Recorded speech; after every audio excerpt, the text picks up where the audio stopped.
হিরাজিলের সেই নামকরা বিখ্যাত খিচুড়ি আদৌ সেটা খেতে কতটা ভালো, কেন এটা নিয়ে এত হাইপ, আজকে সবকিছু জানাবো এই ভিডিওটিতে। আদৌ কি সেটা ভালো না খারাপ, খেতে কেমন, সবকিছু জানবেন আজকের এই ভিডিওটিতে। আসসালামু আলাইকুম সবাইকে, আশা করছি সবাই অনেক বেশি ভালো আছেন। আজকে একটা মেঘলা মেঘলা দিন, তাই হচ্ছে খিচুড়ি খাওয়ার একটু ক্রেভিং হচ্ছিল। তো ঘড়িতে বাজে 7:10 এবং হচ্ছে কি আমি ভাবলাম হিরাজিলের খিচুড়ি যেহেতু অনেক ফেমাস, সেখানে যাওয়া যায়। তাই কথা না বলেই বেরিয়ে পড়লাম মেট্রোর উদ্দেশ্যে। মেট্রোতে করে যাব, সাথে একটা চকলেট খেতে খেতে যাচ্ছিলাম। অ্যান্ড এই তো মেট্রো রেলে আমরা পৌঁছে গেলাম।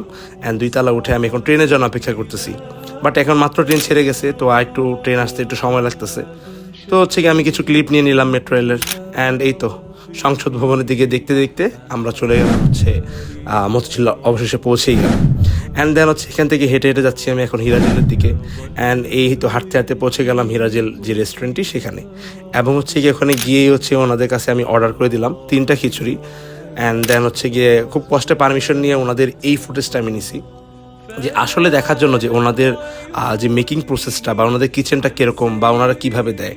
কারণ হচ্ছে কি আমার এটা দেখার অনেক ইচ্ছা ছিল, অনেক বলা বলি করে অনেক পারমিশন নিয়ে দেন হচ্ছে আমি খিচুড়ির ভিতরের ভিডিওটা করতে পারছি। যেমন কি দেখতে পাচ্ছেন একদম খিচুড়িটা কিন্তু গরম গরম ছিল। তবে এখানে এই খিচুড়িটা অনেক ফেমাস বলা চলে। ঘরোয়া এবং হিরাজিলের অনেক কম্পিটিশন চলে বেশ। তবে হচ্ছে গিয়ে কেউ কেউ বলে ঘরোয়া ভালো, কেউ কেউ বলে হিরাজিল। তো সেই জন্য আজকে এই খিচুড়িটি খাওয়া। আর দেখতে পাচ্ছেন আমি সব পার্সেল নিয়ে নিছি বাসার জন্য। প্রথমে ভাবছিলাম 3টা নিব, পরে এই 4টা নিয়ে নিছিলাম। অ্যান্ড প্রচুর ক্রাউড ছিল হিরাজিলে। পরে মেট্রোতে করে এই তো বাসায় এসে দেন এই তো খিচুড়িটি দেখতে পারতেছেন আমি এখন প্লেটে নিয়ে নিব। একদম গরম আছে, কারণ মেট্রোতে আসতে আমার বেশি সময় লাগে নাই। অ্যান্ড হচ্ছে গিয়ে দেখতে পারতেছেন এই হচ্ছে গিয়ে ওনাদের কোয়ান্টিটি, ওনাদের যে হচ্ছে গিয়ে কোয়ান্টিটিতে হচ্ছে আপনার রাইসের পরিমাণ অনেক ভালো। বলা যায় এটা 2জন খেতে পারবে আমার মনে হয়, যদি অতিরিক্ত বেশি সে না খেয়ে থাকে, যারা হচ্ছে গিয়ে মোটামুটি খাবার খায়, পেটে জায়গা রেখে খায়, তাদের জন্য ঠিক আছে, তারা 2জন এটা শেয়ার করে খেতে পারবে। মিটের পরিমাণ পিসটাও ভালো ছিল। তবে মিটের যে সমস্যাটা, মিটটা ছিল হচ্ছে গিয়ে আপনার অনেক কি রাবারের মতো আর কি, সহজে মাংসগুলো ছিঁড়তে যাচ্ছিল না। এই পিসটা যেমন একটু কিছুটা ভালো ছিল, আবার কিছু কিছু আরও যুগের প্যাকেটগুলো ওগুলোতে মাংসগুলা ছিঁড়তে বেশ যুদ্ধ করা লাগছে বলা চলে। এখন আসি খিচুড়ির টেস্টটা কেমন। এটা আমি প্রথমে বলবো এটা মাখানো বা আঠালো খিচুড়ি না।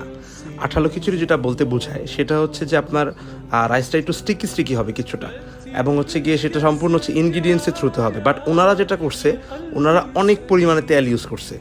আমি যখন হচ্ছে গিয়ে খাবারটা বের করতেছিলাম, তখন হয়তো বা আপনারা দেখতে পারতেছিলেন যে হচ্ছে গিয়ে বক্সের যে গায়ের ভিতরে আপনার তেলগুলো ভেসে উঠছে।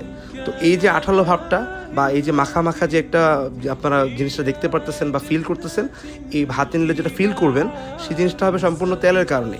যারা আশা করতেছেন যে ডাল চাল অথবা পানির কারণে যেটা আঠালো ভাব রান্নার মাধ্যমে হবে, এটা সেই ধরনের খিচুড়ি না। আপনারা যদি সেরকম খিচুড়ি খেয়ে থাকতে চান তাহলে এটা না। তবে এই খিচুড়িটা খেতে ভালো ছিল, তবে অতিরিক্ত পরিমাণে কেওড়া জল এবং তেল ইউজ করার কারণে আমার কাছে ব্যাপারটা ভালো লাগেনি। তবে খিচুড়ির টেস্ট ভালো ছিল, মাংসের টেস্টও ভালো ছিল। তবে মাংসের যে ব্যাপারটা একটাই নেগেটিভ পয়েন্ট, সেটা হচ্ছে অনেক রাবারই ছিল।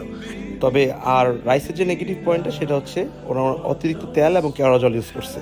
বাট খাবারের টেস্ট মোটামুটি ভালোই ছিল, আমার কাছে খারাপ লাগেনি। তবে 260 টাকা অনুসারে আমার কাছে দামটা অনেক বেশি মনে হয়েছে।